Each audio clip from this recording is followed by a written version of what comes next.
Hey there, folks. I'm Parker Thune. That's Jesse Crittenden. This is Quick Slants here on the OUinsider.com YouTube channel. I'm wearing my alumni shirt. I figure this is the 1 week a year I can get away with it, Jesse, right? I get a pass for this. It's OU Texas week. It's OU Texas. That's right. Well, there's a lot to discuss. There will continue to be a lot to discuss leading up into this football game between number one Texas, number 18 Oklahoma. The line's up to minus 15 in favor of the Longhorns, Jesse, which is just unfathomable given how close this game tends to be every single year, with the obvious exception of 2022, as of late, between the Sooners and the Longhorns. But you know the situation for Oklahoma by now, true freshman quarterback, you're down your top five receivers, going up against a team that has won every single game that they've played by at least 19 points. There's a lot that has to go right for Oklahoma on Saturday. There's a lot that they have to do right in order to win this football game. It's not beyond them. They have a very strong defense that they're going to rely on, and they're going to need an outstanding performance from on Saturday in order to win the football game. Well, let's talk about the offensive skill position, guys. Jesse, we've talked extensively about Michael Hawkins and what he needs to do. My question is, who needs to help him out? If there's an offensive skill position guy that needs to have a big day in order for Oklahoma's offense to flourish Saturday in the Cotton Bowl, who would that be in your mind? I'm going to give you a couple answers here, and again, this is cloudy because of the injury situation at wide receiver in particular. But Parker, the first name I thought of actually is Bauer Sharp at tight end. And look, I know a lot of people have had very reasonable and good criticisms of that tight end room. But Bauer Sharp has been a legitimate part of this passing game. He's second on the team in receptions with 18. He's second on the team in receiving yards. And given the amount of injuries that OU's wide receiver room has and is going to continue to have, you know, when you look at the rest of that wide receiver room, it's kind of been a hodgepodge of guys. I mean, Jaquays Petaway had a couple of good moments against Tennessee, then didn't do anything against Auburn. JJ Hester led the team in receiving yards against Auburn, obviously had the big 60-yard play in the fourth quarter, but had 2 catches for his entire OU career before that game. So if you're looking at who is a guy that has shown at least something resembling consistency, it's Bauer Sharp, and that's going to be big because Parker, this is a Texas defense that ranks first in the country in passing yards allowed. They've not allowed anything through the air. They've not allowed anything explosive. And given the struggles that OU's had in the running game, they're gonna have to get something through the air. They're not going to win this game if Hawkins can't find some sort of rhythm in the passing game. Obviously, you're going to need everybody to step up, but I think this is a game that Sharp has to establish himself as a safety blanket, as a guy that can make plays in the short to middle parts of the field. And not to mention, Parker, Bauer Sharp had a couple of big plays against Auburn and one that got called back because of a penalty. So he can make an impact. I think he's going to be a guy that has to step up. 100% agree. And I'm going to throw a couple of true freshmen at you. One being Taylor Tatum, whom I have talked quite a bit about because I think right now, I don't know if he's overall the best back on Oklahoma's roster, but through the first 5 games, he's definitely impressed more than the other candidates. And this has to be a game and this has to be a situation where you just put your best players on the football field and trust them to make plays. And I think right now, Taylor Tatum is your best option given the situation up front on that offensive line. Somebody that isn't going to need things to be perfect in front of him as far as the blocking schematics to be able to gain yards, keep the ball moving forward.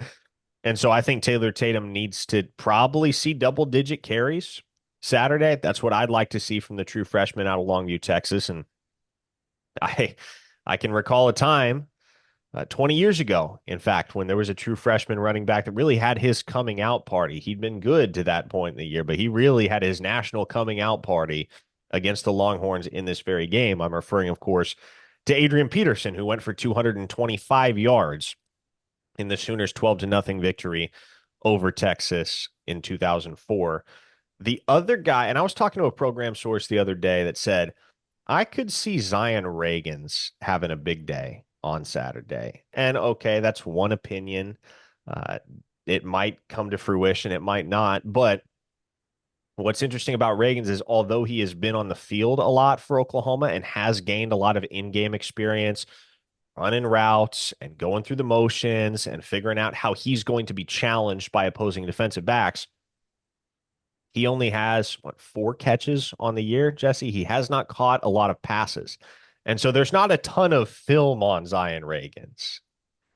And so from that standpoint, I wonder if there's a concerted effort to get Reagans in space and get Michael Hawkins looking his way because he does have world-class speed, right? We know how fast Zion Reagans is. And so you get that guy the ball in space, he can make stuff happen. It hasn't happened much to this point in the season, but boy, would it be crucial, would it be valuable if his biggest game of the season to date and the biggest game of his college career to date came this weekend in Dallas. So, going to be keeping an eye on Zion Reagans, certainly. Venables talked yesterday about Deshaun McCullough. No shock. He's coming back, going to play for the first time all year, been dealing with a foot injury. He's healthy again. Sooners have been pretty strong at linebacker to this point in the year. Danny Stutzman's been good. Kip Lewis has been amazing. Sammy Omosigo has really emerged. You've gotten good snaps from Kobe McKenzie. In your mind, where does Deshaun McCullough fit here for Oklahoma, Jesse, in an immediate sense? If you're just talking about this weekend, Brent Venables said he's going to have to play a role. What does that role look like in your mind? Yeah, it's a good question because I mean, Deshaun McCullough came to OU last offseason and immediately started getting reps at Cheetah, and then obviously when Justin Harrington went out, McCullough soaked up the majority of the reps at Cheetah. But then in the spring, as you know, Parker, he started to move more towards the traditional linebacker, that will linebacker spot. And I think there were a lot of indications that he was likely going to earn the starting nod next to Danny Stutzman if all had remained healthy. But he's been out, and that's thrown some things awry a little bit. And you mentioned Kip Lewis has emerged. Kobe McKenzie has emerged. Those are the two guys that have been getting the snaps next to Danny Stutzman. And it was Kendall Dolby at Cheetah before he got injured, and now we've seen Samuel Omosigo. Hell, Trace Ford has seen some snaps at Cheetah. So all that being said, I think it's going to be tough to ask a guy that hasn't played one snap all year to come in and make an impact. But if you're looking at where he could potentially have the most, where he could provide the most help, even though he hasn't worked there that much this year, it's probably at that Cheetah spot, because otherwise you're looking at a guy like Samuel Omosigo who has played well this year, but he's a second year guy, didn't play very much last season. And then otherwise you would be relying on a guy like Trace Ford that hasn't played a ton of snaps at Cheetah. Maybe you're looking at someone like Woody Washington to be honest, just hasn't played well. It hasn't played particularly well this season. McCullough is a guy that is the most experienced at that Cheetah spot. He knows how to play it. I don't think it would be too tough of a transition for him to come back and play reps at that Cheetah spot. So it is going to be interesting, Parker, because I think Cheetah is where he can help out the most. But how much are you putting on him in a game like this against the number one team in the country immediately back from injury? Are you giving him 20 snaps? Are you giving him 10 snaps? Like, what? I'm really curious how much he actually plays this weekend.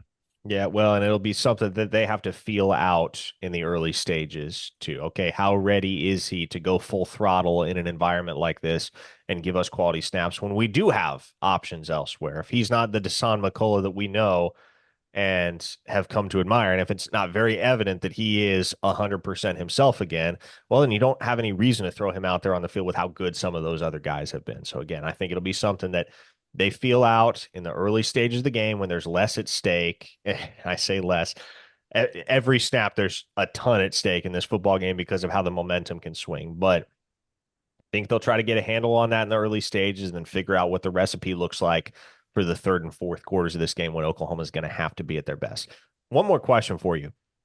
How many points do you think it takes for Oklahoma to win this football game? And to kind of clarify that question, I guess what I'm asking is, if I were to tell you Oklahoma scored X amount of points, you would conclude, okay, they certainly won the football game. What is that benchmark for you? What do they need to score in order to ensure that they come out on top based on what you know that this defense is going to give you? To be certain of a win, that's tough, Parker, for against a Texas offense that's averaging 45 points a game this season. That's seventh in the country. Now we know they haven't faced anybody like they're going to face against OU's defense. I'm really confident in OU's defense. And coming into this game, I think it's going to give Texas challenges, but there's just going to have to be a lot that goes right. And when you look at how good Texas's defense has played this season. Again, they haven't had the stiffest of competition, but the numbers have shown a really good Texas defense so far this season. I think OU's defense is going to be able to make an impact. I think they're going to be able to get pressure on Quinn Ewers and the quarterback. That's something I mean, they're only giving up a sack a game this season that's top 20 in the country. I think OU's defense is going to be able to rattle them a little bit, but I do think OU's offense is going to have to put up points. I don't think it's realistic to expect OU's defense to just completely shut out Quinn Ewers in this offense. I think Texas is going to make some plays. I think they're going to score some points. Parker, I think OU can score 24 points and win this game. But I think to be certain of it, I think you're probably going to have to hit closer to 28, closer to 31 points. I think it's going to have to be OU's offense is going to have to make plays. The defense can lead the way, but OU's offense is going to have to make some plays. And that's a tough spot to put a true freshman quarterback in. They're going to have to make some plays. They're going to have to score some points. I think you're probably aiming for more like 28 to win this game. I feel like if you can get to 30, you feel great at Yeah. that point. If this Oklahoma offense can put up 30 points, boy, I think you feel very confident about the possibility of walking out of the Cotton Bowl with a victory in hand. And only twice thus far this season has Oklahoma managed to put up 30 points. That was against Temple and that was against Tulane. 16 against Houston, 15 against Tennessee, 27 against Auburn. So they're going to have to level up. I think they're capable of leveling up. I think Seth Luttrell is going to have more of his playbook with which to operate, given an extra 2 weeks to familiarize Michael Hawkins with everything and familiarize the rest of the offense with everything that he can now do with Hawkins that maybe wasn't as easy to facilitate with Arnold at quarterback. So, real interested to see what that looks like schematically for Oklahoma and whether Luttrell has a few tricks up his sleeve, the likes of which we haven't seen thus far. And to be honest, that's what it's going to take and more, but it'll certainly take that in order for Oklahoma to knock off the top-ranked Longhorns on Saturday. This is Quick Slants. That is Jesse Crittenden. I am Parker Thune, and the Red River rivalry is just days away. We will have you covered. I'm about to get on the road down to Dallas for the festivities, if you will, the official commencement of Red River Rivalry Week festivities. I and Jesse and Brandon Drum and Brian Clinton, all four of us, will be present on Saturday covering the game for all of you over at ouinsider.com. Get tapped in there if you're not already. And if you aren't subscribed to this YouTube channel, do us a favor, hit subscribe. You're not going to end up on a mailing list. You're not going to see any charges on your credit card, nothing. It's free. It just helps us out. And it'll ensure that you don't miss any of our visual content here on the YouTube side. Until next week, folks, take it easy.